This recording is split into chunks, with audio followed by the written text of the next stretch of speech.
The knock came at 7:42 p.m., sharp and impatient, like it had been rehearsed. Marcus Thompson set down the bowl of popcorn he'd just made for his daughter's movie night and glanced toward the front door.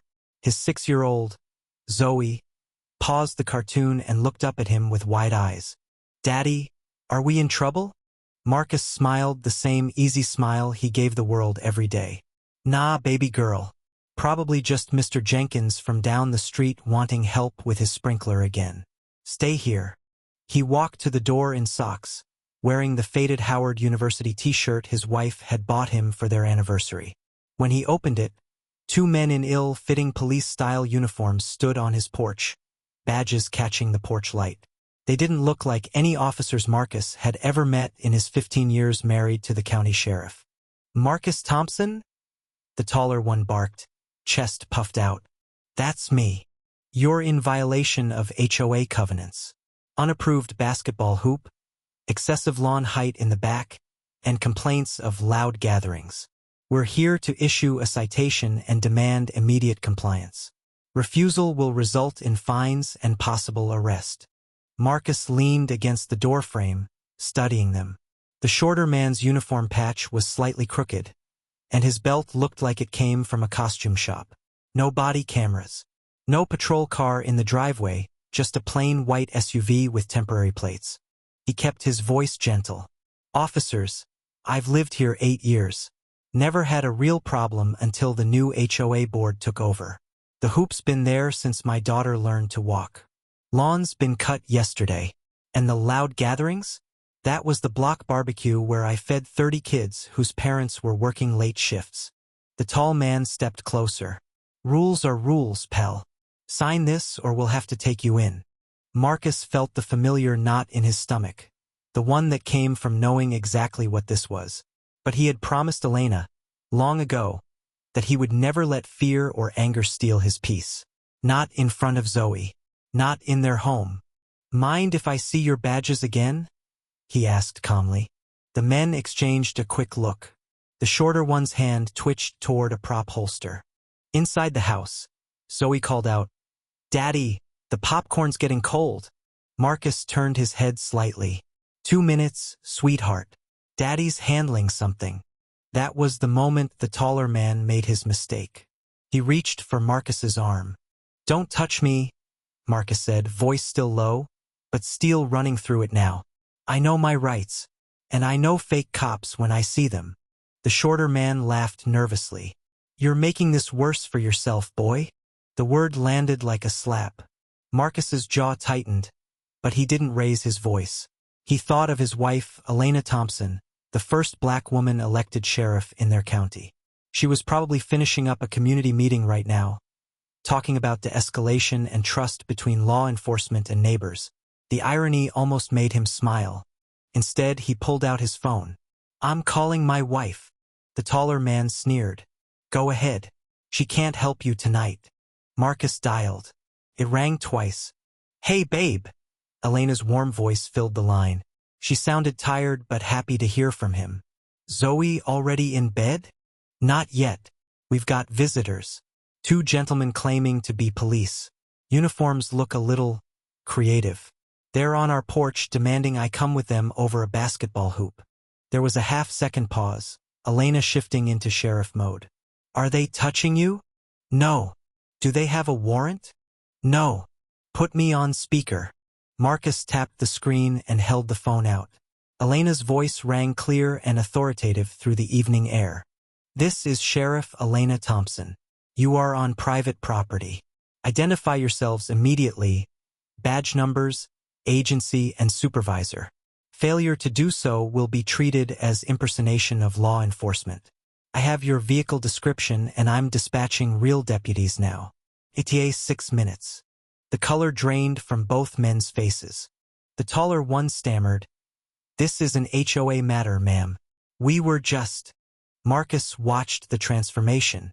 The aggressive postures crumbled into nervous shuffling. The shorter man actually took his fake hat off, revealing a sweaty bald spot. "We didn't know," he mumbled. "The HOA president said the guy was causing trouble. Single black guy, troublemaker, you know how it is." Marcus raised an eyebrow. I'm married. My wife's the sheriff.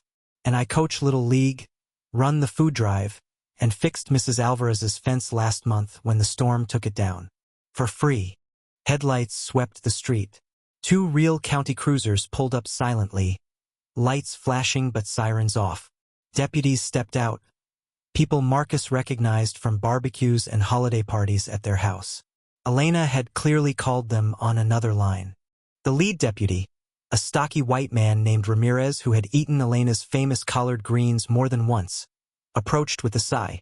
Evening, Marcus. Sheriff on the phone. Marcus handed it over. Elena's voice carried. Cuff them for impersonation. I'll meet you at the station. And get statements from the HOA president too. Tonight. As the fake officers were placed in the back of the cruisers, Marcus stood on his porch watching. Zoe had crept to the doorway and now clung to his leg. Daddy, were they bad guys pretending? He knelt down and hugged her. They were scared guys pretending, baby. Sometimes people get scared and do silly things instead of just talking. Ramirez walked back up, rubbing the back of his neck. Sheriff says she's coming straight home. You good, man? Marcus nodded. I'm good. Tell her the popcorn's still warm. An hour later, Elena Thompson walked through the front door still in uniform, her badge gleaming under the hallway light. She was tall, beautiful, and carried the quiet strength that had won her 2 elections. She pulled Marcus into a long hug before scooping Zoe up. You okay? She whispered against his shoulder. I'm okay. They didn't touch me. I kept my promise. No anger in the house. She kissed his cheek. I'm so proud of you. Later, after Zoe was finally asleep, Marcus and Elena sat on the back deck under string lights he had hung himself. She had changed into sweats and held a cup of tea. The HOA president folded fast, she said. Turns out he's been pushing these compliance visits on 3 other families too. All people who look different from him. He hired those 2 clowns off some sketchy website for $200 each. Marcus stared at the backyard where Zoe's basketball hoop stood proudly. I don't want to sue them, Elle. I don't want more anger in this neighborhood. She looked at him, surprised. After what they did? He took her hand. Remember when I first moved here? Folks looked at me sideways. Then Mrs. Alvarez needed help, and Mr. Jenkins, and the single mom with the broken car. I just kept showing up. Kindness compounds, you always say. Maybe this is the moment it compounds for them too.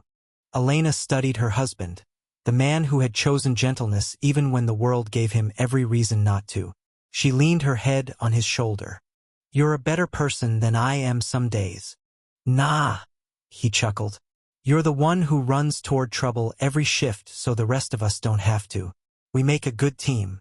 The next morning, Marcus was outside watering flowers when several neighbors drifted over.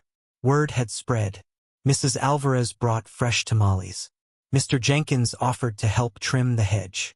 Even a few HOA board members showed up, looking ashamed. The president himself arrived last, an older white man named Richard who wouldn't meet Marcus's eyes at first. I made a terrible mistake, Richard said quietly.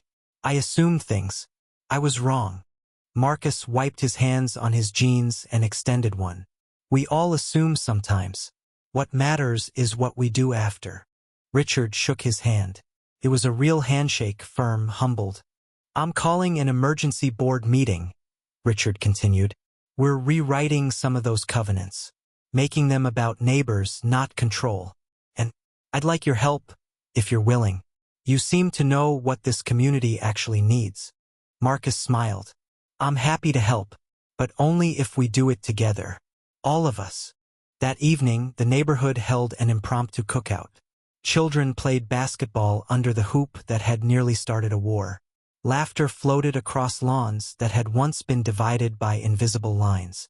Elena stood beside Marcus, her arm around his waist, watching Zoe teach a little white girl how to dribble.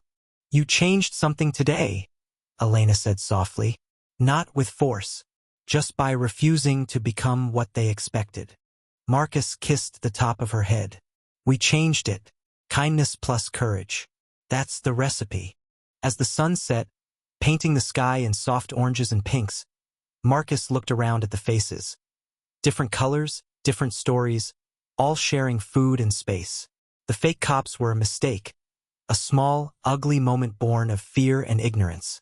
But what followed was larger, a choice to respond with humanity instead of hate. Richard approached again, carrying a plate of Elena's potato salad like a peace offering. "I've been thinking," he said, "maybe the HOA should sponsor the Little League team this year. And the food drive." Marcus grinned. "Now you're talking." Later that night, as Marcus tucked Zoe into bed, she asked sleepily, "Daddy, are all the bad guys gone?" He brushed a curl from her forehead. "There are no bad guys, baby. Just people who forgot how to be good neighbors. But we reminded them. And that's what we do in this family. We remind people how to be kind." Zoe smiled, already drifting off. "I love you, Daddy. I love you more." Sheriff in training. Downstairs, Elena waited with 2 glasses of lemonade. They stepped onto the porch together, looking out at the quiet street where porch lights glowed like small beacons of hope. "You know," Marcus said, "those fake cops did us a favor in a weird way." Elena laughed. "How's that?" "They reminded me why I fell in love with you, and why I fight every day to be the kind of man my daughter can be proud of. Not because the world is fair, but because we can make it kinder." She raised her glass. "To fake cops and real neighbors." Marcus clinked his glass against hers. "To choosing kindness when it's hardest. And to the families that make it possible." Somewhere down the block, someone turned on music, old school soul, and windows opened. Voices joined in singing. The neighborhood wasn't perfect. It never would be. But on this night it was healing. One act of grace at a time. And in the Thompson house, a black man and his wife, the sheriff, held each other close, knowing that love, dignity, and quiet courage would always outlast fear. The end.